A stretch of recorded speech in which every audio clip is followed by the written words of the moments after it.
My name is Amy Snyder, and I'm 27 years old. I reside with my father and mother. Our family has always stuck together as a trio since my early years. Growing up, I've always admired my dad. He's the epitome of hard work, running his own bustling business. Though his schedule keeps him away from home most of the time, whenever he finds a moment, he dedicates it to me. On his off days, he prioritizes spending time with me, proving himself to be an exceptional father. My mom, however, paints a different picture. As far back as I can recall, she has never been employed. While she tends to household matters, she's never lent support to my dad's business or pursued a career outside our home. Despite our comfortable lifestyle, with my mom often seen socializing and attending events, her lack of involvement in my life has left me feeling somewhat neglected. There were moments of profound loneliness, but my dad's unwavering presence always filled that void. He understood the indifference my mom held towards me and made it his mission to ensure I never felt neglected or alone. As I grew older, my mother's tendency to break promises became apparent. While my dad's commitments were steadfast, my mother's casual approach to promises left me disillusioned. I learned not to hold her pledges in high regard.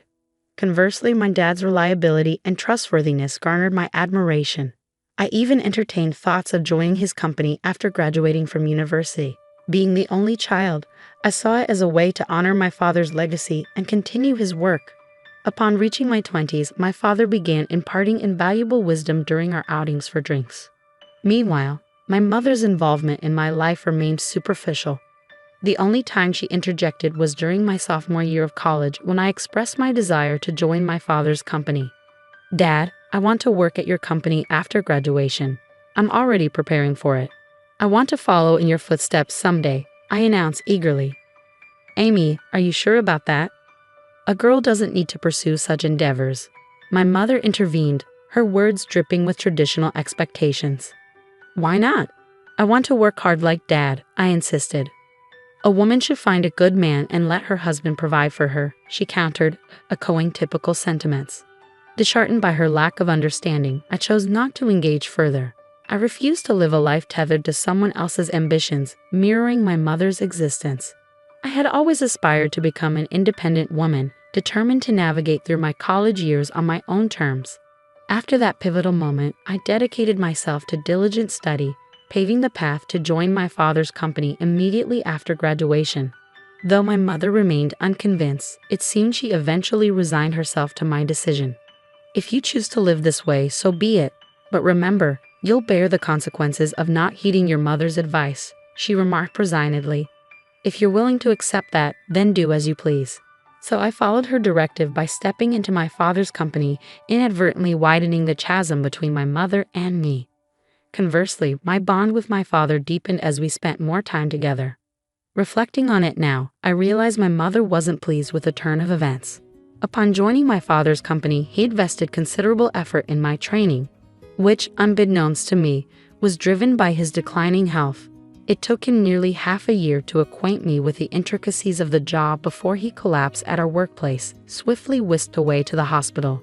Over the next 5 years, he valiantly battled his illness. "Emmy, how's the company faring without your dad?" my mother inquired, her concern veiled by skepticism. "It's challenging, but everyone's rallying behind me.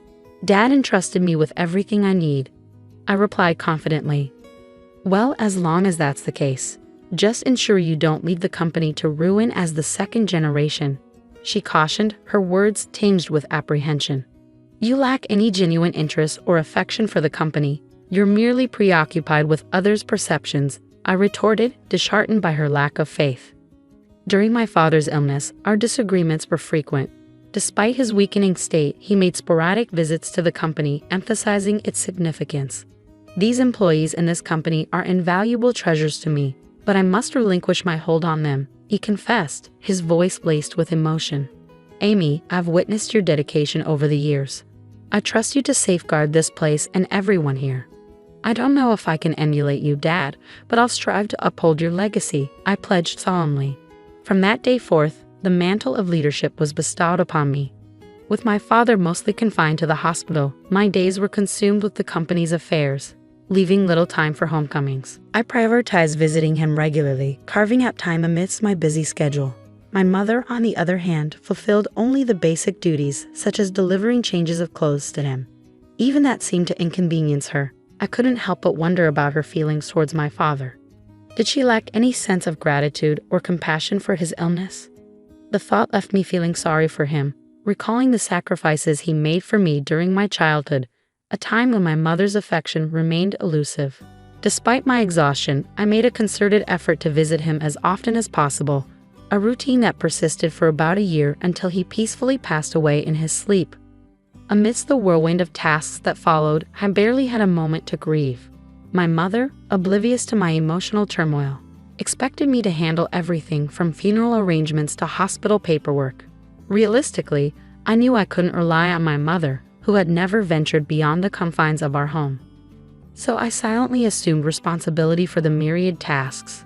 The day after the funeral, my mother broached the subject. "Amy, now that the funeral's over, you've settled down, haven't you?" she inquired. With a heavy heart, I accepted the reality of the situation. "Please leave this house. I've just inherited 200 million yen, so I have no use for you anymore."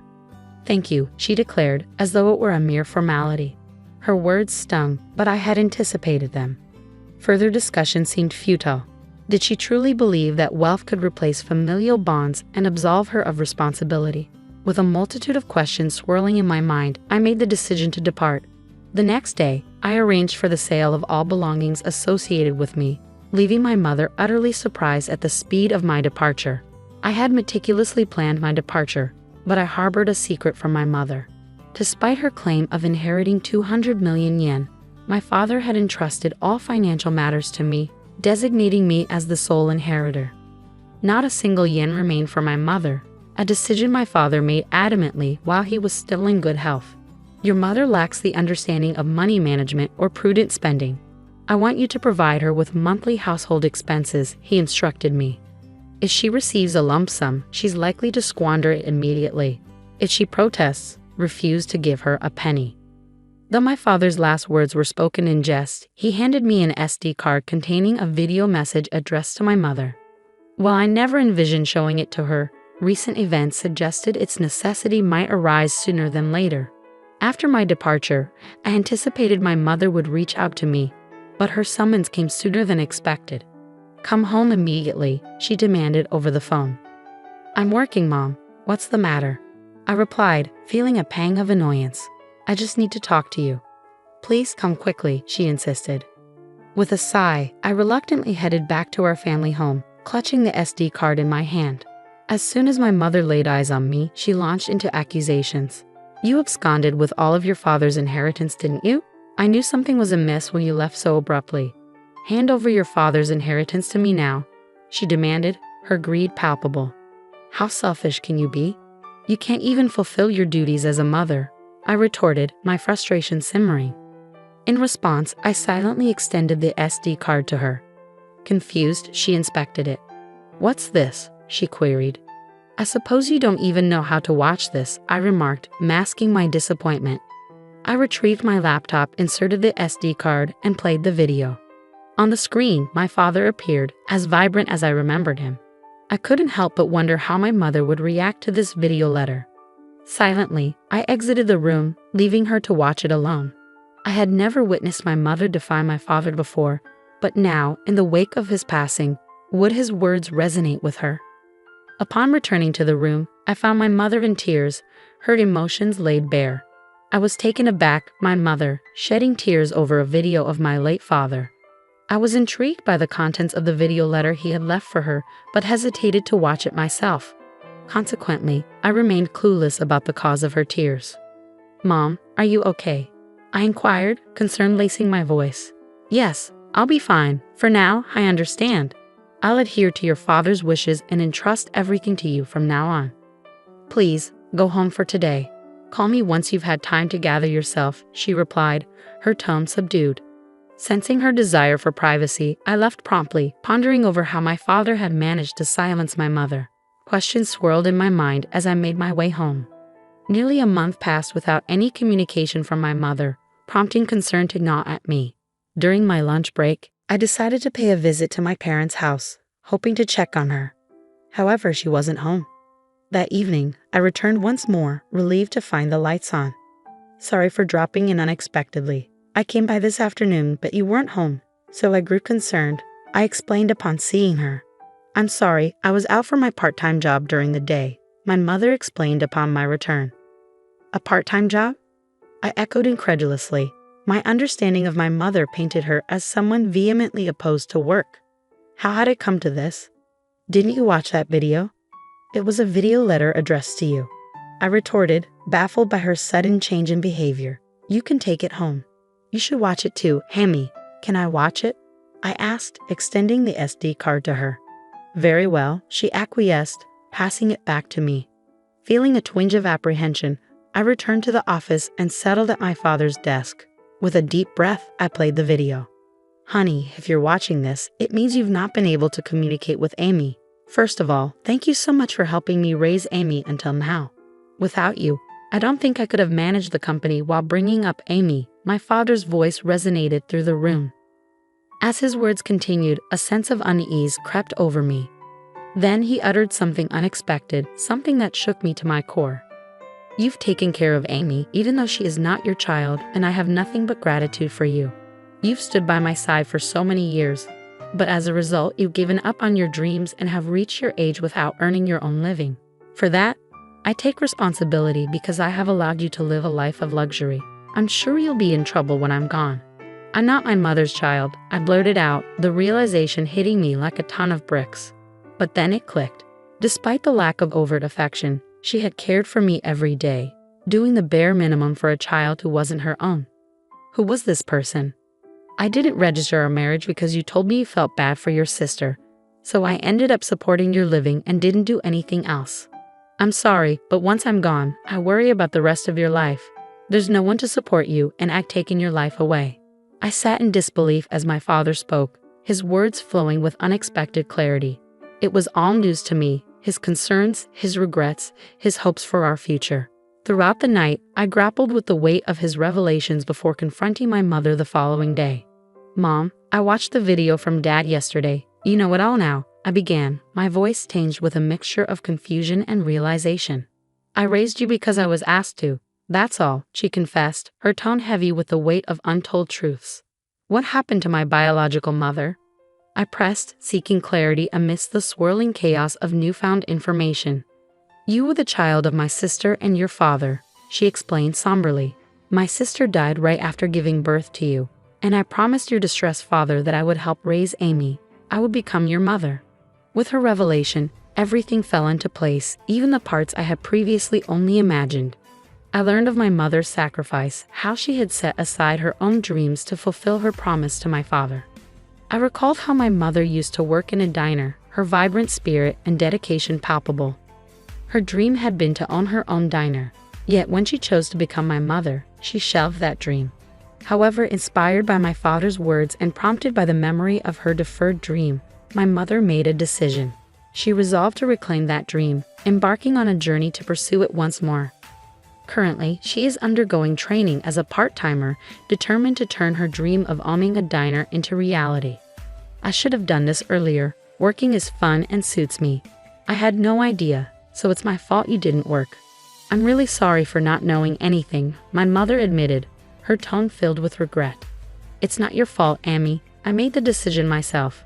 But I'm not good with children, so I couldn't handle you well. I'm the one who caused you trouble, she continued, taking responsibility for her actions. As we conversed, I realized it was the first time we had such an open dialogue. At this stage in my life, I finally felt like I had come to understand my mother a bit better. Our conversations became more frequent, leading us to a decision: to use the money left by my father to fund the opening of her shop. Once she started working, my mother became somewhat more humble. She hesitated when the topic of funds for the shop came up, a behavior that would have been unimaginable not too long ago. While maintaining my regular job, I also assisted with the opening of her diner. This brought me into frequent contact with my mother, fostering a newfound relationship between us. Regarding living expenses, she insisted on managing them with her own income, refusing to accept help from my father's inheritance, promising that you'll tell me if you're struggling. After all, Dad trusted me to take care of you, I urged her. I'll be fine living on my own. It doesn't cost that much. But in terms of my diner's expenses, she trailed off, her determination evident. I'll be relying on you. Of course, I'm looking forward to it too, so do your best, my mother encouraged, her eyes filled with hope and anticipation. After many years, we finally became a real family, and now we are living harmoniously. She isn't my birth mother, and perhaps it was just the right time for me to learn this truth. Your diner is finally going to open tomorrow. Your dream is coming true, I remarked, filled with pride as I watched her dedication. Seeing you work so hard at that company reminded me of my own dreams when I was younger. I believe that's why I've made it this far. It's all thanks to you and your father. Thank you so much, Mom. I expressed my gratitude, feeling a deep sense of appreciation. Promise me to always be my mom, Amy, she implored, her voice filled with sincerity. From now on, let's get along even better than before.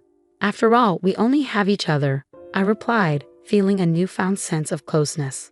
Upon my father's death, the truth was revealed, and I accepted the reality of our situation. Deciding to live on with just my mother and me, I contemplated moving back to my hometown and living together with her again. I don't cook, so my mother is concerned about my poor diet and is supportive of me coming back, I explained, feeling touched by her care. My father would probably be surprised that we're getting along so well. His house, company, and inheritance that he left behind. I'll protect them at all costs while continuing to get along with my mother in order to become a real family, I vowed, determined to honor my father's legacy. We visited the graves of my father and my biological mother, my mother's older sister, to give our daily life updates. After going through the process of adoption, I finally became registered as my mother's daughter, forging a bond that transcended bloodlines.